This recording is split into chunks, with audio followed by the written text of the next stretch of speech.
Hi everybody, I'm Abhika and I'm going to read you this book, A Child's History of the World by Virgil N. Hillier. Well, when you look at this book, it's like so boring, so many pages. How are you going to read this? But it's very fascinating. It starts in Egypt and ends in America. What a long journey! By the way, it has 91 chapters. Well, I'm not going to read all of them in one day, so I'm going to start with the first chapter for you. How things started. Okay, once upon a time, there was a boy, just like us. He had to stay in bed in the morning until 7 o'clock, until his family was ready to get up. So did I. As he was awake,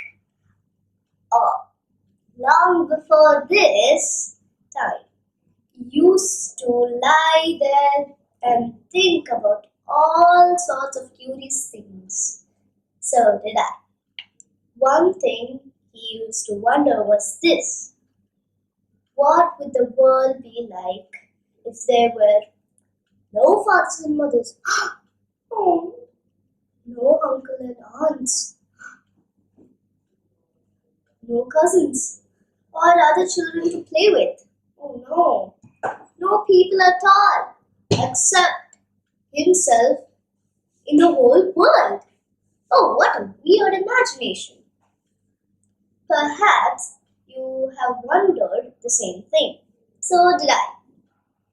At last, he used to get so lonely just from thinking how dreadful such a world would be that he could stand no longer and would run to his parents' room and jump into bed.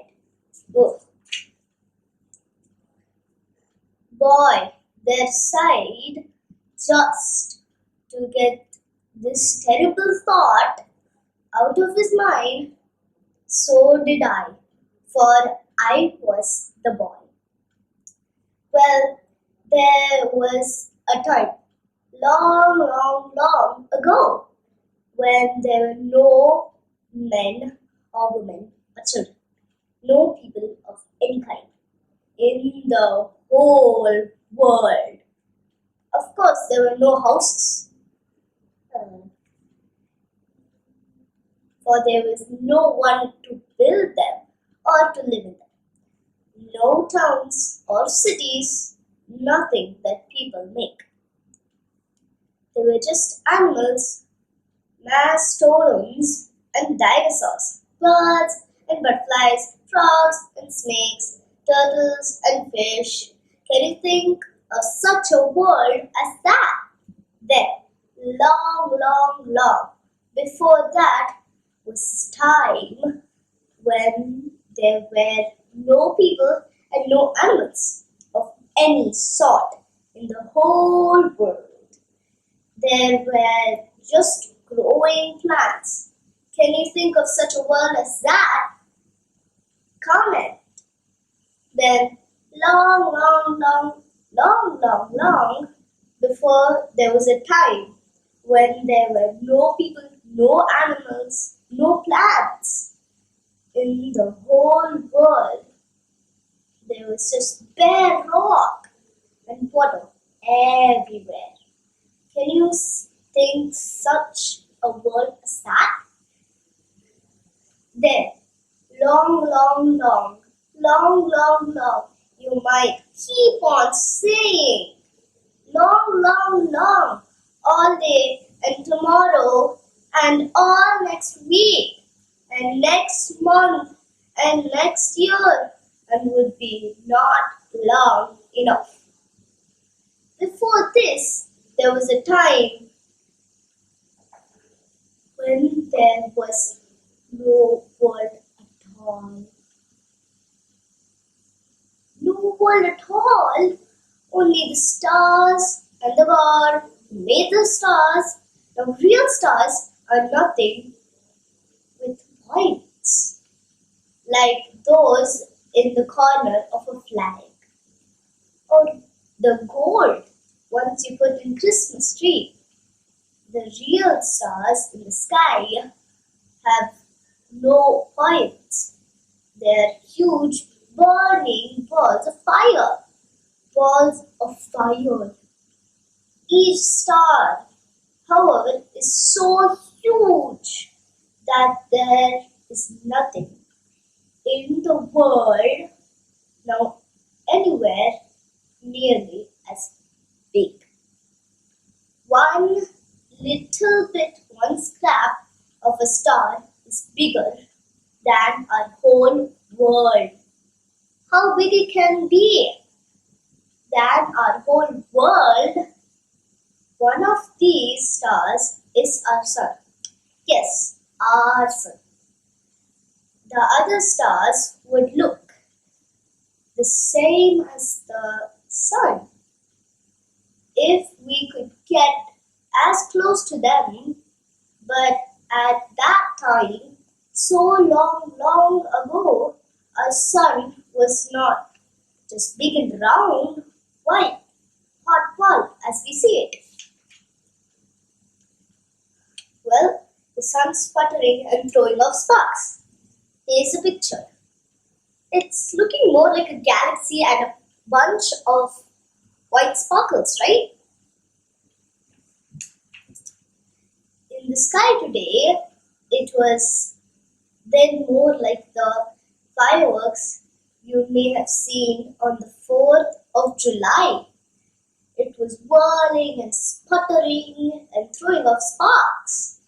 One of those sparks, which the sun threw far off, got cool just as a spark from a crackling log in a fireplace gets cool, and this cooled off spark was, what do you suppose?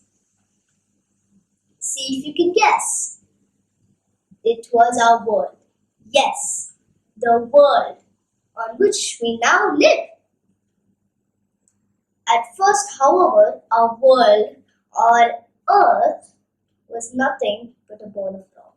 Oh, this ball of rock was wrapped around with steam. How hot! Like heavy fog.